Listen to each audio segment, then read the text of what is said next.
Paz do Senhor Jesus Cristo. Sempre bom estarmos na casa do Senhor para mais uma vez adorar na beleza da sua santidade. Sem mais delonga, queridos, eu queria convidar toda a igreja a abrirem as suas Bíblias em primeira carta de Paulo aos Tessalonicenses, capítulo de número 4, versículo de número 13. 1 Tessalonicenses, capítulo 4, versículo de número 13. Estamos sem um telão ainda, né? Está consertando. Aí você tem que abrir a Bíblia, né, irmão? Tem o pessoal que já acostumou mal, né? Não traz nem a Bíblia mais para a igreja, né? Já sai ali, né? Mas já está sendo consertado e brevemente estaremos aí. O Felipe e o Jonas estão fazendo um trabalho aí bonito aí para cada vez mais modernizar o som, a parte de mídia da igreja, e tem sido uma bênção. 1 Tessalonicenses, capítulo 4, versículo de número 13. Quem achou, diga: eu achei. Quem não achou, diga: espera aí, pastor. Todo mundo achou, né? Não precisa pedir para ninguém vir para a escola dominical, né? Graças a Deus. 1 Tessalonicenses, capítulo 4, versículo 13. Diz assim a palavra do Senhor: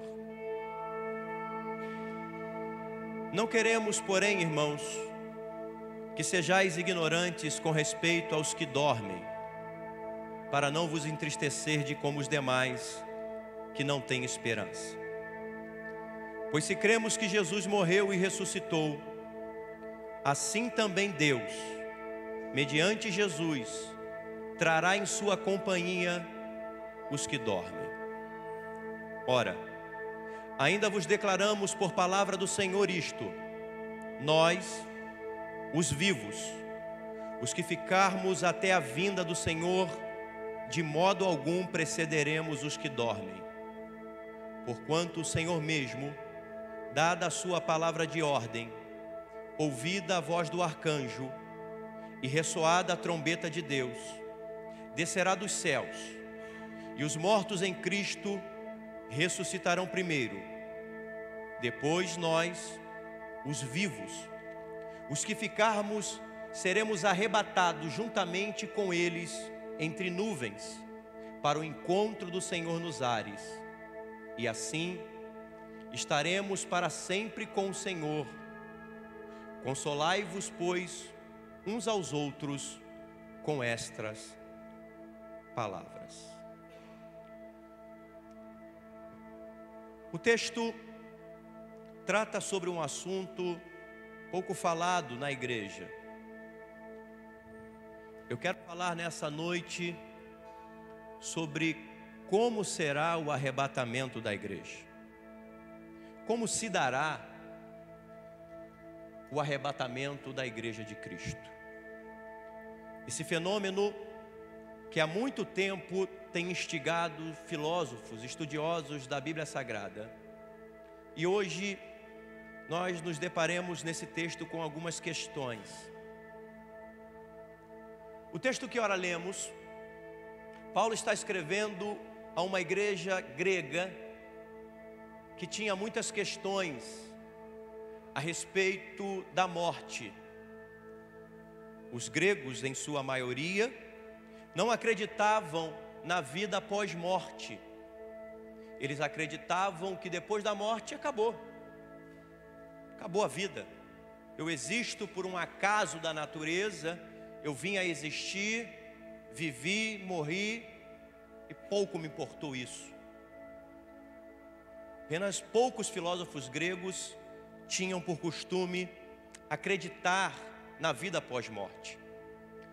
Dentro da religião judaica, também existiam aqueles que acreditavam, os fariseus, na vida após morte, e naqueles que não acreditavam na vida após o túmulo, que eram os saduceus. Essa é uma questão ainda que traz muita dificuldade para algumas pessoas, mas para aqueles que creem na Bíblia Sagrada e usam a Bíblia Sagrada como fonte de inspiração e prática e acreditam nela, não há dúvida nenhuma em relação a isso. É necessário, antes de entrarmos até na introdução desse tema, eu abrir aspas para falar alguma coisa sobre religiões. Porque a gente percebe que as religiões, e aqui com todo respeito a qualquer tipo de religião, elas, às vezes, para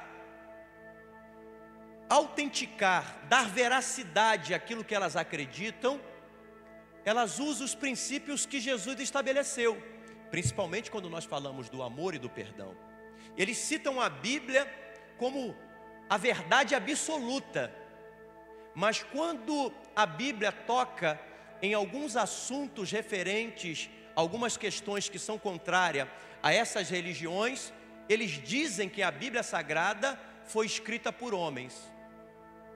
Nós, protestantes, acreditamos na Bíblia como única, exclusiva, manual de regra e fé para a nossa vida. Nós não precisamos de mais nada. Nós não precisamos da ciência, nós não precisamos da filosofia.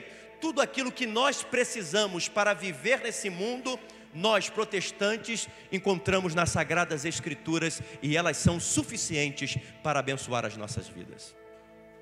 Porém, existem muitas demagogias em relação às religiões.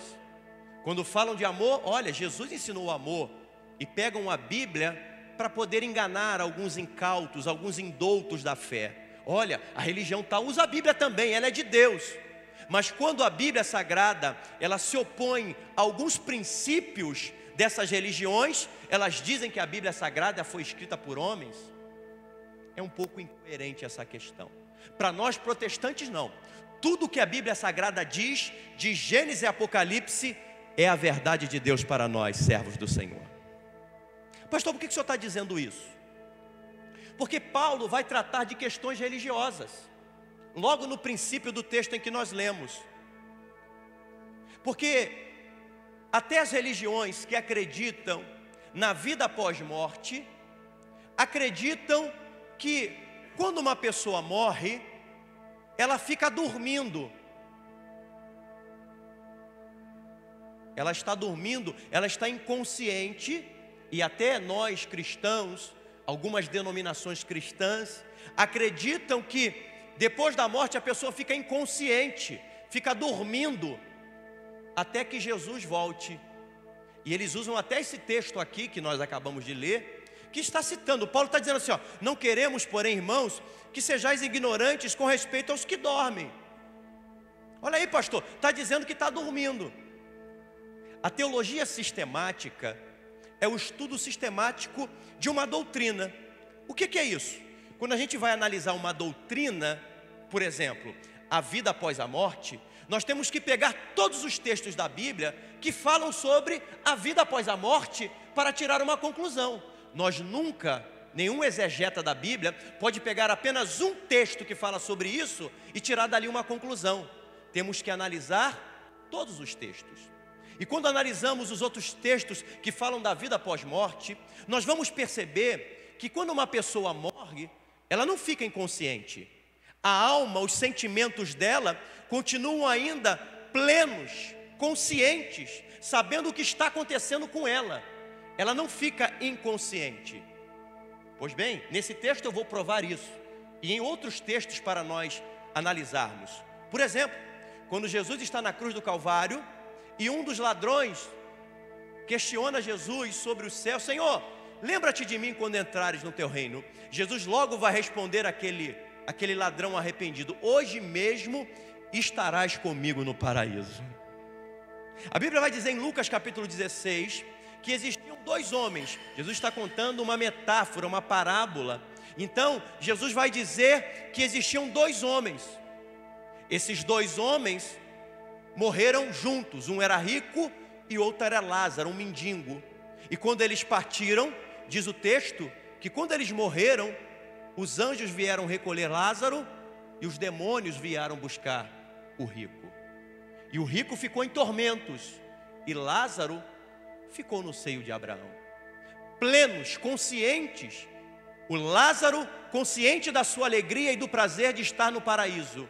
Porém, aquele rico que desprezou a Deus em sua vida estava em tormentos.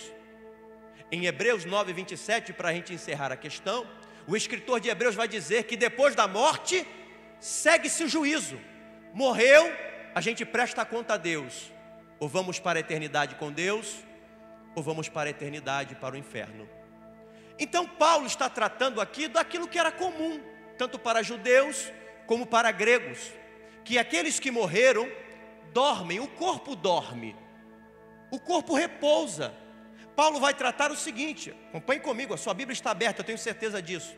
Não queremos, porém, irmãos, que sejais ignorantes com respeito aos que dormem, para não vos entristecer de como os demais que não têm esperança.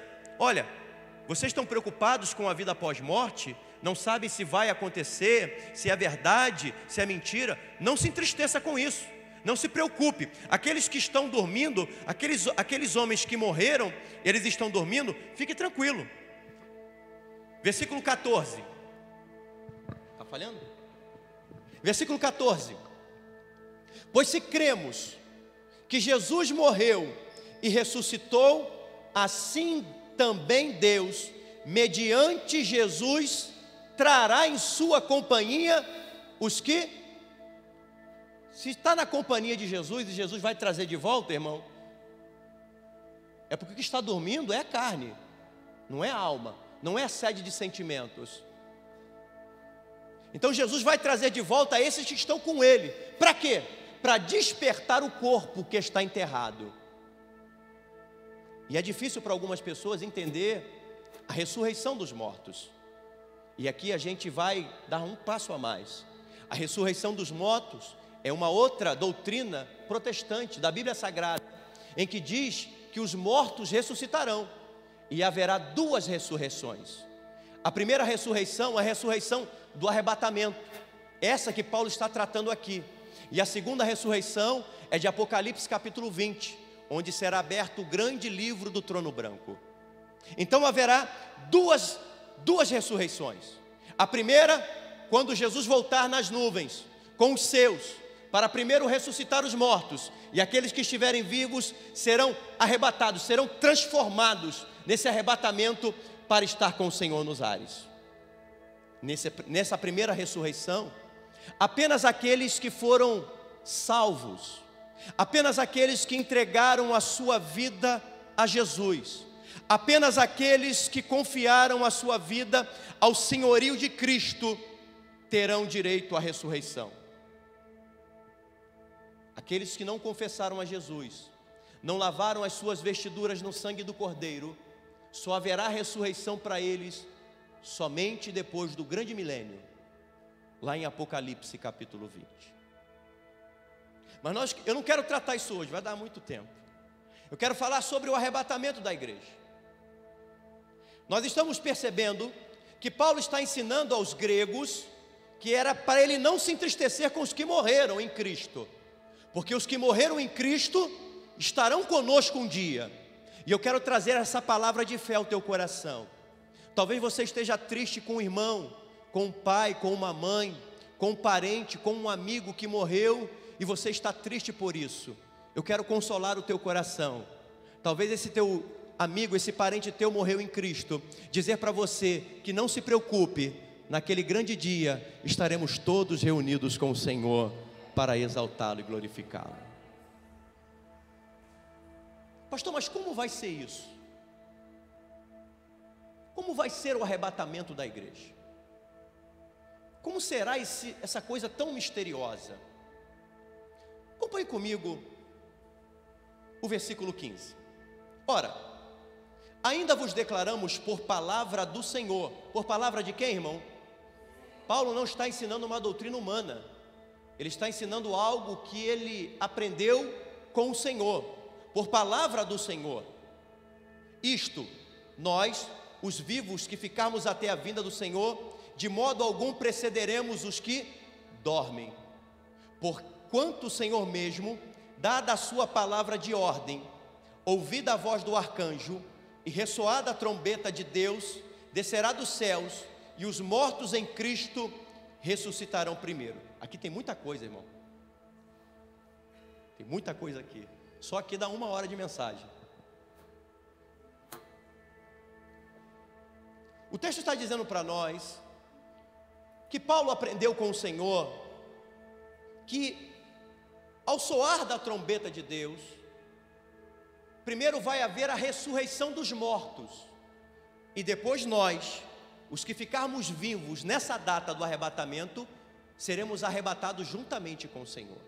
Então primeiro vai acontecer a ressurreição dos mortos, depois nós, os que estivermos vivos, seremos arrebatados para encontrar com o Senhor nos ares.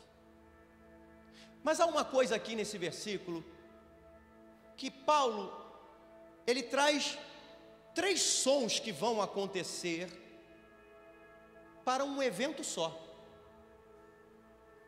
3 sons característicos que vão revelar ao mundo que o arrebatamento está acontecendo. O primeiro som que aparece é que Paulo está dizendo que haverá uma palavra de ordem ou alarido, uma voz de comando. Depois vai ser ouvida uma voz do arcanjo, e logo depois vai ser ressoada a trombeta de Deus. Voz de ordem,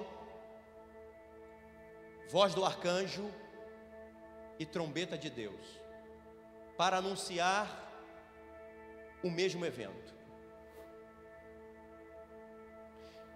Existem muitas questões, muitos estudos escatológicos sobre isso, mas eu fiz uma aplicação aqui que eu acho salutar. É fato que esse evento vai trazer espanto a todo mundo, vai ser notório, não vai ser algo que o mundo não vai ficar sabendo, é impossível isso. O primeiro som, a voz de ordem, está falando que o Senhor vai dar uma voz de comando. O alarido é uma voz que vai trazer ordem, é uma voz que vai trazer organização. Então eu entendo que a voz de ordem vai ser para o mundo. Por que para o mundo? Porque o mundo está em desordem, e a ordem de Deus vai ser dada para que tudo volte e seja estabelecido como no princípio. A voz de ordem dará início não somente à ressurreição dos mortos, não somente ao arrebatamento da igreja, mas também dará início ao juízo de Deus sobre a terra. A ordem vai ser recomposta, a ordem vai ser tomada, a ordem vai ser refeita, porque o homem levou o mundo a um caos, a desordem, porém a palavra de ordem trará organização e volta a todos os princípios que Deus estabeleceu através do seu juízo. Se dará início aos 7 anos da grande tribulação. O segundo sinal é a voz do arcanjo. O arcanjo, principalmente o arcanjo Miguel, é alguém que ele comanda, ele está sobre a ordem divina de guardar o povo de Israel. Então eu entendo, irmão, que a voz do arcanjo é um sinal para a nação de Israel, especificamente para a nação de Israel, que um evento está acontecendo, que um evento está sendo realizado nos céus, que será um sinal para aqueles judeus que estão aguardando ainda a vinda do Messias, porque os judeus não acreditam que Jesus Cristo é o Messias. Os judeus não, né? Parte dos judeus, que muitos judeus acreditam que Jesus é o Messias.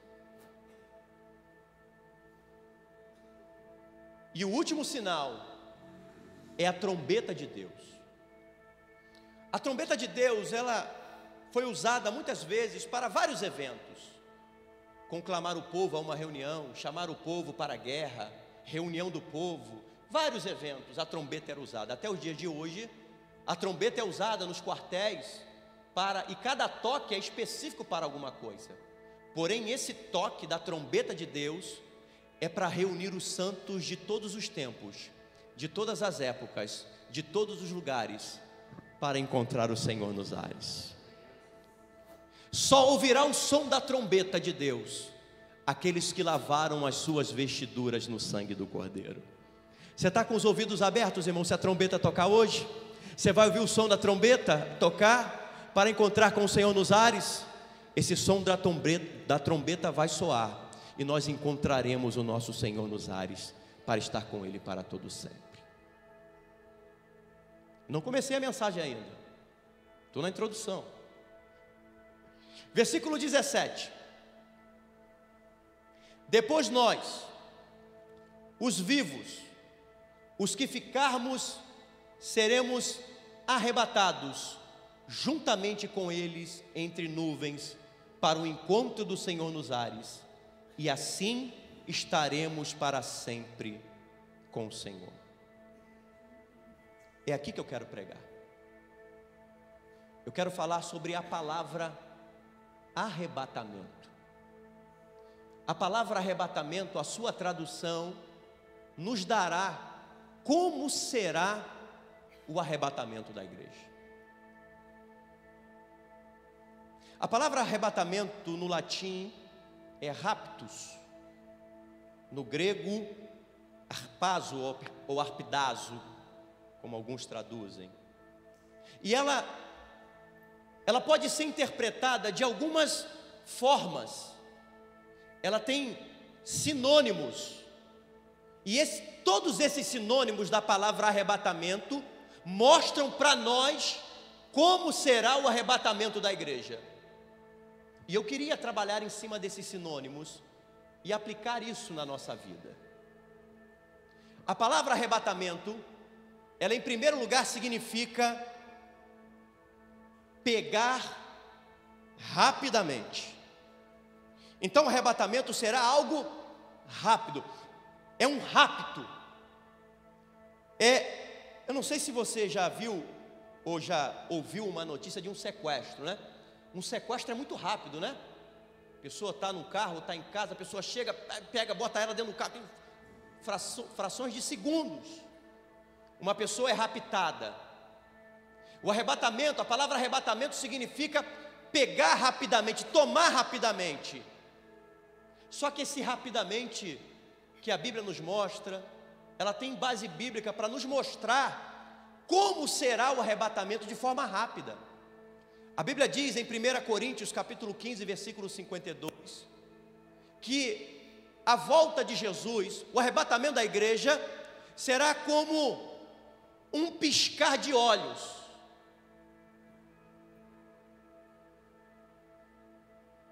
Um piscar de olhos é rápido ou não, irmão? Pisca o olho aí, irmão. Jesus já voltou, os mortos já ressuscitaram. Vai ser assim. Dizem alguns historiadores, alguns estudiosos que um piscar de olhos tem 0,7 milésimos de segundo. Piscou, os mortos ressuscitaram, nós, os que estivermos vivos nessa época, seremos transformados e seremos arrebatados para o céu, em 7 milésimos de segundo. Pastor, o que o senhor quer mostrar para a gente com isso? O que eu quero revelar para a igreja com isso é que quando o arrebatamento da igreja acontecer, não vai dar tempo de pedir perdão.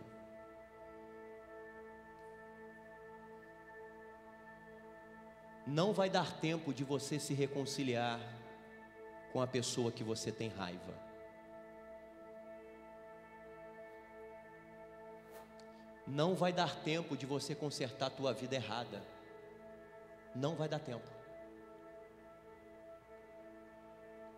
Não vai dar tempo para você agilizar o que está faltando você consertar na tua vida. Não vai dar tempo.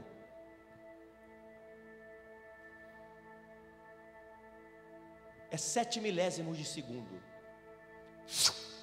Quem está preparado sobe, quem não está fica. Não vai dar tempo de você se livrar dos teus pecadinhos.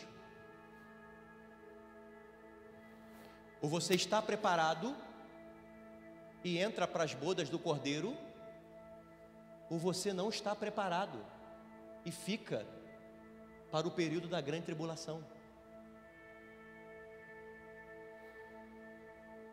Irmãos, quando eu aceitei a Jesus e comecei a ler a Escritura, ouvindo as mensagens, eu já estava, depois de aceitar Jesus, eu já estava 3 semanas na igreja, e eu não sabia muita coisa da doutrina cristã.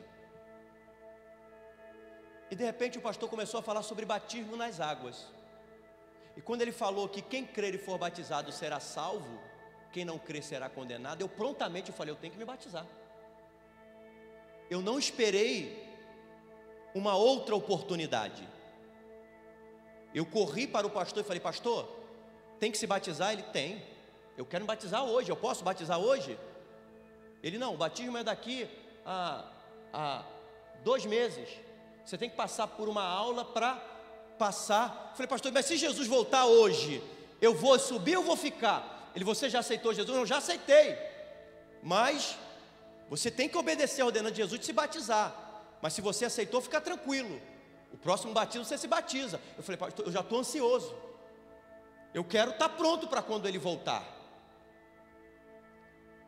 Quando é que é as aulas? As aulas começam no domingo de manhã, 9 horas da manhã, tem uma turma de batizando, começa no próximo domingo. Eu estou lá, no próximo domingo eu já estava lá. Aí o pastor começou a ensinar, e eu estou lá, aprendendo a palavra, estava aprendendo, isso foi em 1999. E aí ele falou que, para a gente poder se batizar nas águas, nós temos que confessar os nossos pecados, se arrepender deles, e buscar ter uma nova vida. Aí eu comecei a refletir.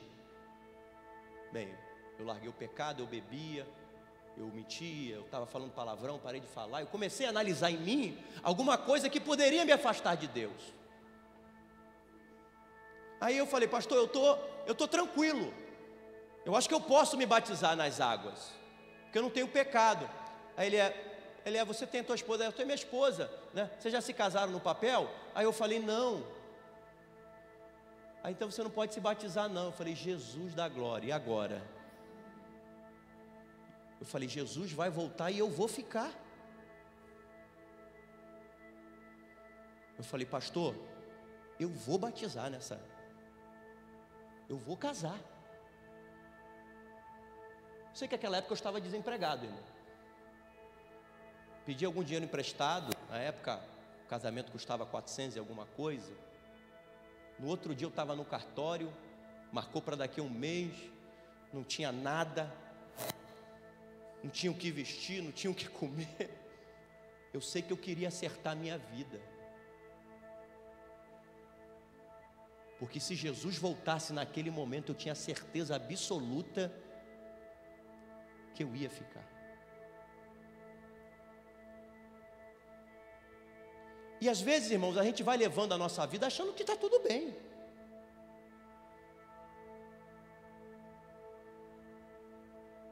Achando que está tudo normal. Achando que Jesus é bom. Jesus é misericordioso. Mas não se esqueça que a misericórdia dele acaba quando o arrebatamento dele acontece.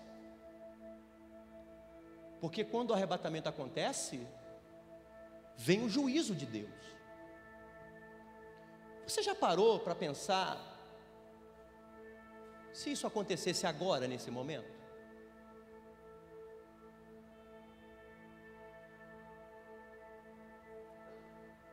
Não vai dar tempo. Ou você se conserta, ou quando Jesus voltar, ou você morrer, você vai ficar. Dá uma catucadinha no teu irmão, só para ele não ficar espantado. Fala assim, irmão, ainda dá tempo de você se consertar.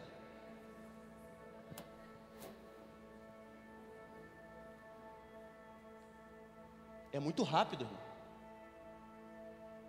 Pastor, e quando vai ser? A Bíblia diz que daquele dia e hora ninguém sabe,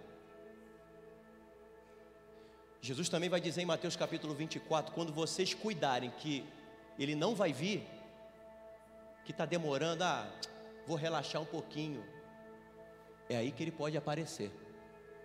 Quando vós cuidais que Ele não vem, é aí que Ele aparece. A Bíblia vai dizer que a volta de Jesus será como um ladrão. Você sabe a hora que um ladrão chega, irmão?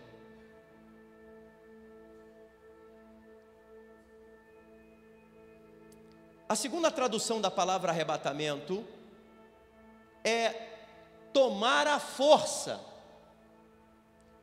O arrebatamento será algo repentino, rápido, mas arrebatamento também significa tomar a força.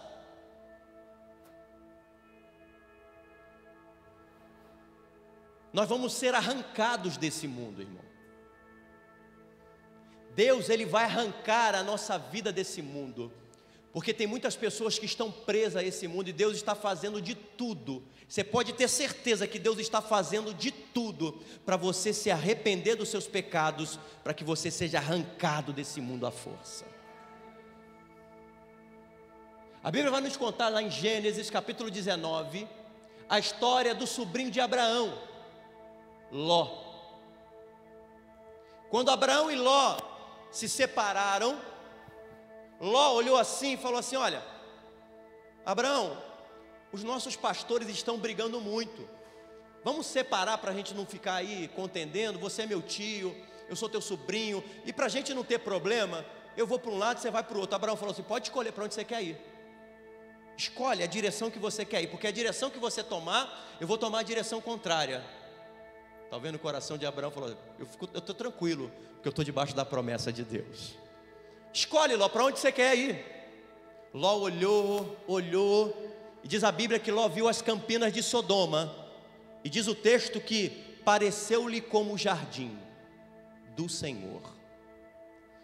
A frase empregada ali é que Ló olhou para Sodoma e viu que Sodoma ele comparou Sodoma e Gomorra como o paraíso que ele ouviu falar muitas vezes que Adão viveu. Ele falou: lá é o paraíso, eu vou para Sodoma e Gomorra, eu vou viver lá tem água, tem campos verdejantes, eu vou viver lá é um país rico, é um lugar abençoado, eu vou morar lá. É o problema de muitas pessoas que só enxergam com os olhos carnais, não enxergam com olhos espirituais. Eu vou para ali porque ali é melhor. Lá, eu estou vendo ali que tem dinheiro, tem coisa boa, é ali que é bom. Será que é para ali que Deus está te mandando, irmão? Ló olhou com os olhos carnais e foi morar em Sodoma e Gomorra. Mesmo servindo ao Senhor, ele foi morar em Sodoma e Gomorra. O que aconteceu? As suas filhas começaram a se envolver com a cidade, a sua mulher, ele mesmo. E a cidade era uma cidade pervertida, principalmente pelo pecado da homossexualidade. Para muitas da nossa geração contemporânea, para a sociedade, para a imprensa em geral, a homossexualidade é normal.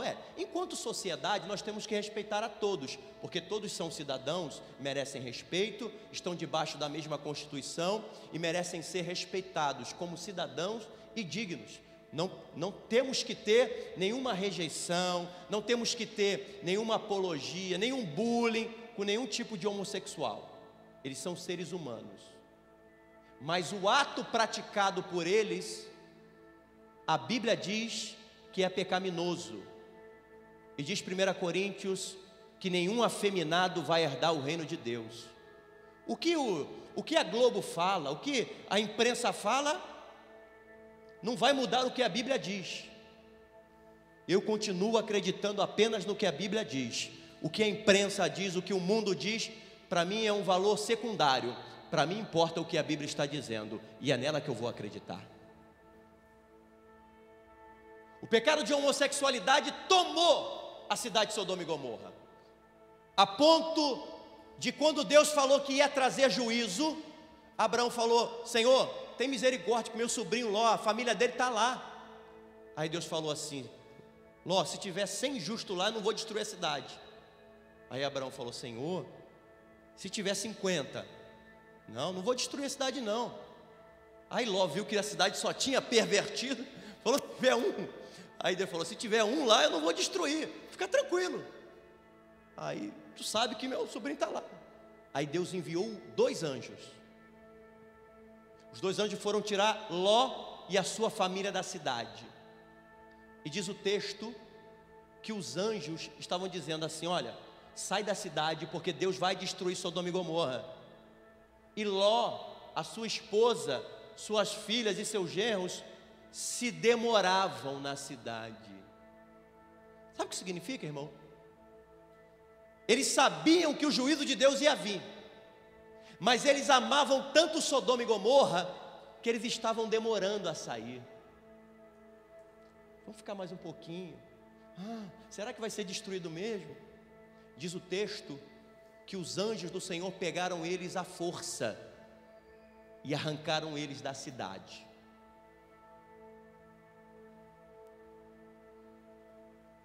Deus nos ama tanto, irmão, que para aqueles que são seus, Deus está fazendo de tudo. Está mandando eu vir aqui essa noite para dizer: nem que se tiver que te pegar pela força e te arrancar desse mundo, eu vou te arrancar, porque eu te escolhi, salvei e morri por tu na cruz do Calvário.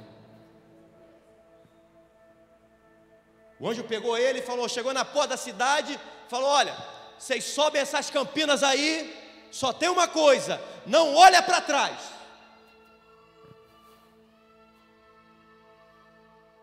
Começaram a caminhar, a correr, a andar, e quando chegou no meio da montanha,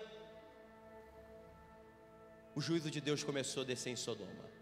Diz o texto que foram pedras de fogo vindas do céu, e começou a destruir a cidade. E cada pedra de fogo que caía, eu imagino o estrondo que fazia, o abalo sísmico que fazia na terra. E talvez no coração deles estavam pensando: a minha casa, os meus bens. E Deus estava lutando pelas vidas dele. Mas o coração de um familiar de Ló estava tão preso a Sodoma e Gomorra, estava tão amarrado àquele local, que a mulher de Ló parou e olhou para trás, olhou para o seu passado, olhou para a vida que ela tinha, olhou para a situação a qual ela vivia, a qual a ordem do Senhor foi clara: não olhe para trás. Diz a Bíblia Sagrada que quando aquela mulher olhou para trás, todo conhece a história, ela se transformou em estátua de sal. Deus está pegando você hoje, irmão, está fazendo assim, ó, vai para frente, olha para Jesus, autor e consumador da sua fé. E Deus está dizendo para cada um de nós: não olha para trás não. O mundo, Sodoma e Gomorra, o Egito, não tem nada para te oferecer, ele vai destruir a tua vida. Olhe para Jesus, autor e consumador da tua fé. Pega o teu irmão, dá uma sacudida nele para ele acordar e falar assim: irmão, olha para frente, não olha para trás, olha para Jesus, bendito seja o nome do Senhor. Tem que pegar com força, irmão, porque tem crente, irmão, que fica namorando o mundo, quer voltar para o Egito. O terceiro significado da palavra arrebatado também significa tomar para si. Ai meu Deus, isso aqui, se você não dá um glória, irmão, pastor só está apertando, pastor, agora o senhor não dá uma palavra positiva para mim não? Tomar para si. Jesus está dizendo através de Paulo que ele vai nos tomar para ele. Talvez você não saiba, irmão, mas você é propriedade exclusiva de Deus desde quando se entregou na cruz do Calvário. Você pertence a Ele, Ele te ama, Ele tem prazer em estar com você, Ele quer estar com você. Ele quer estar junto com você, Ele não vai te abandonar, Ele quer estar com você o tempo todo. A Bíblia diz em 1 Coríntios capítulo 6, versículo 20, que o Espírito que habita em nós tem ciúme, e Ele vai lembrar a gente o seguinte: olha, eu tenho ciúme de vocês, vocês foram comprados por bom preço, por um preço que nenhum homem poderia pagar. Se tivesse o mundo inteiro de ouro e de prata, não poderia pagar o preço pela alma de vocês, mas eu tomei vocês para mim, eu amo vocês são propriedade exclusiva dele, sacerdócio santo, nação santa, vocês são povo escolhido de Deus. Jesus tomou cada um de vocês para ele. Arrebatar significa tomar para si. O quarto sinônimo que nós podemos apresentar para a palavra arrebatamento é que arrebatamento também significa levar para outro lugar. O arrebatamento vai ser algo que Deus vai te tirar de um lugar e vai te levar para outro lugar. Você não entendeu, mas você vai entender. Esse mundo que nós vivemos, irmãos, é muito sofrimento. É muita luta, é muita adversidade. Como diz alguns, é um leão que a gente tem que matar todo dia, é ou não é? É uma luta terrível todo dia.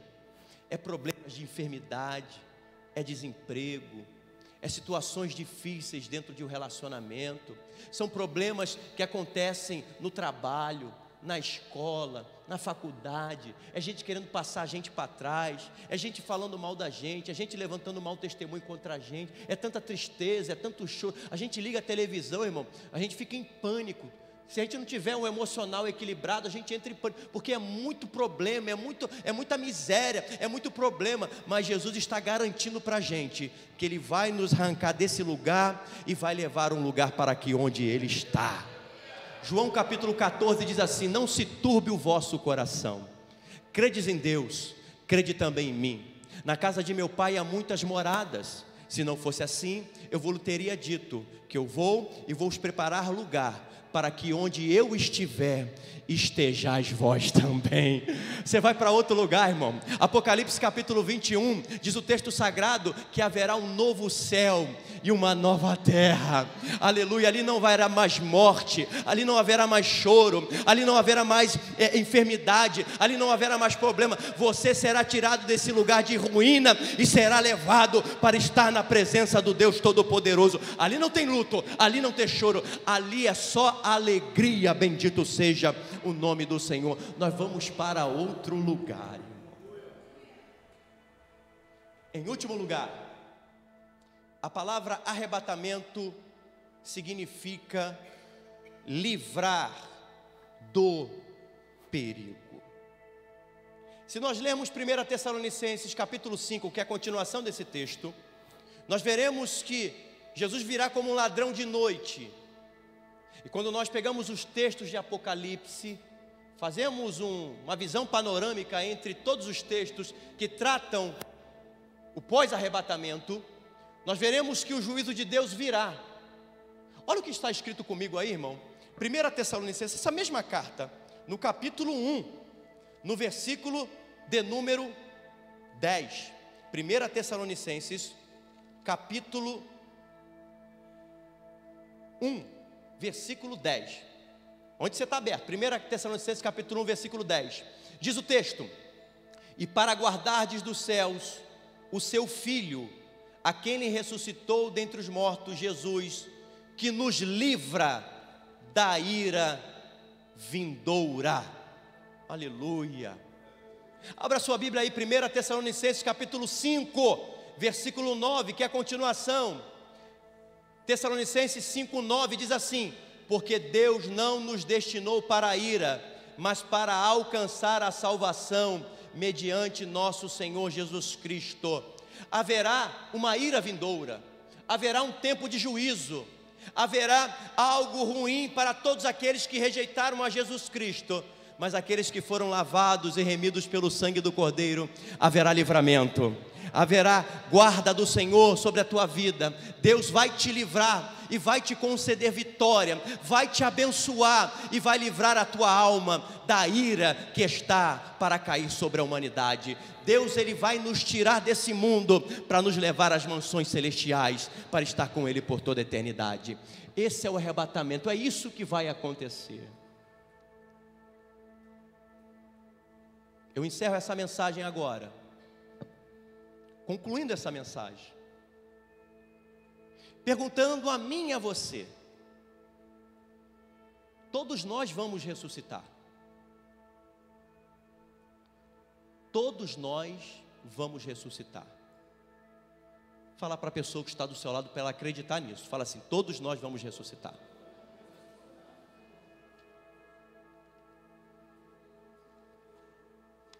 Agora a pergunta é: em qual ressurreição você vai estar? Você vai estar na primeira ou vai estar na segunda, irmão? A primeira para aqueles que foram salvos, a segunda para aqueles que ficaram para o juízo de Deus. É uma escolha que nós fazemos somente quando estamos em vida. Depois que morre, segue-se o juízo. Quem foi não pode voltar. Lucas capítulo 16. Você está tendo a oportunidade de fazer e tomar essa decisão hoje, de partir para a primeira ressurreição, de tomar a decisão de servir a Deus, de estar com o Senhor. Deus está te dando a oportunidade de fazer a escolha correta, de tomar a decisão que vai mudar não só a tua vida, mas toda a tua eternidade, de escolher a Jesus Cristo. Deus hoje também te dá a oportunidade de você refletir, avaliar, examinar o teu coração, para que quando Jesus voltar, você esteja preparado para subir com Ele. Eu quero orar pela tua vida. Queria chamar o ministério de louvor. Queria convidar toda a igreja para ficar de pé. Aleluia. Bendito seja o Cordeiro de Deus.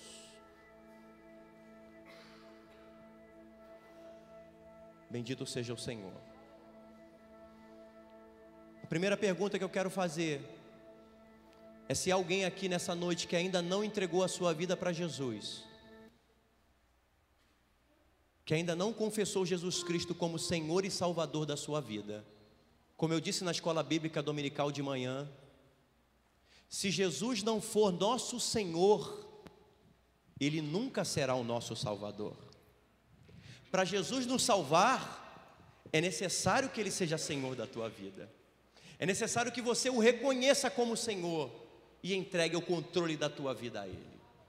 Alguém nessa noite que ainda não entregou a sua vida para Jesus e deseja fazê-lo, deseja entregar a sua vida para Jesus? Alguém que quer confessar Jesus, se arrepender dos seus pecados e ter o seu nome escrito no livro da vida? Alguém? Levante a mão direita assim que eu quero orar por você. Alguém essa noite que quer entregar a sua vida para Jesus? Quem está te chamando não é o pastor Anderson, quem está te chamando é o Senhor. Aleluia. Não se sinta envergonhada, não se sinta constrangida. Essa decisão repercutirá por toda a tua eternidade. Alguém? Não há ninguém? Que o Senhor possa te dar uma outra oportunidade, que haja tempo para isso. Pastor, o senhor está colocando terror nas pessoas? Eu não sei se eu vou estar vivo amanhã, irmão. Eu não sei se eu vou sair daqui e vou chegar em casa. Eu sei da oportunidade que eu estou tendo agora de tomar uma decisão. Eu sei da oportunidade que eu estou tendo agora, que Jesus está me chamando para me refletir sobre as minhas atitudes. Coloque a mão no teu coração, irmão. Reflita sobre a sua vida, sobre o que você está vivendo. Aleluia. Bendito seja o nome do Senhor. Fale com Deus. Fale com Deus. Ore você e Deus. Eu vou deixar você refletir. Não espero o pastor orar, não. Reflita com Deus o que tem que mudar na sua vida. Aleluia. Deus está aqui, o Espírito Santo de Deus está aqui. Aleluia, Deus. Aleluia, Jesus. Mais um pouquinho. Aleluia, Deus. Aleluia. Santo, santo é o Senhor. Sempre que eu leio a história de Cristo, Aleluia. eu fico a pensar Bendito seja o com nome do grande Senhor. emoção no privilégio que muitos tiveram de ver o seu rosto, sentindo a mão. Eu também teria a mesma alegria de tê-lo bem perto, bem juntinho a mim. Olhar em teus olhos serenos e meus, oh, como eu seria tão feliz assim. Queria saber como era o teu rosto, embora eu sinta que era muito lindo, inspirava fé e também confiança, e dava a todos um gozo lindo. Ao ver as gravuras dos quadros pintados, aquilo que dizem ser o meu Senhor, meu ser não aceita o que está na tela, porque é falsa a inspiração do pintor. Não creio no Cristo vencido, cheio de amargura, semblante de dor. Eu creio no Cristo de rosto alegre, pois creio no Cristo que é vencedor. Eu dia tão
Senhor, nosso Deus e nosso Pai, toma cada coração essa noite, Senhor. Pai querido, desperta em nós, Senhor, o desejo de estar firme, de buscar, Senhor, a Tua presença cada dia mais, de viver para Ti, Senhor. Repreende, Senhor, toda ação contrária que quer nos paralisar, que quer nos fazer, Senhor, voltar para Sodoma e Gomorra, voltar para o Egito, Senhor. O Egito não é o nosso lugar, Senhor. O nosso lugar é a eternidade contigo para todo sempre. Foi para isso que o Senhor Jesus Cristo morreu. Foi para isso que o Senhor veio para esse mundo, para salvar e buscar aquilo que se havia perdido, Senhor. Eis aqui a tua igreja, eis aqui o teu povo, Senhor, na tua presença, pedindo perdão pelos nossos pecados e pedindo, Senhor, nos fortaleça, nos ajuda a continuar nessa caminhada. Nós te oramos agradecidos em nome de Jesus. E a igreja do Deus vivo diga amém. Aplauda ao Senhor. Tome seu assento aí em nome de Jesus.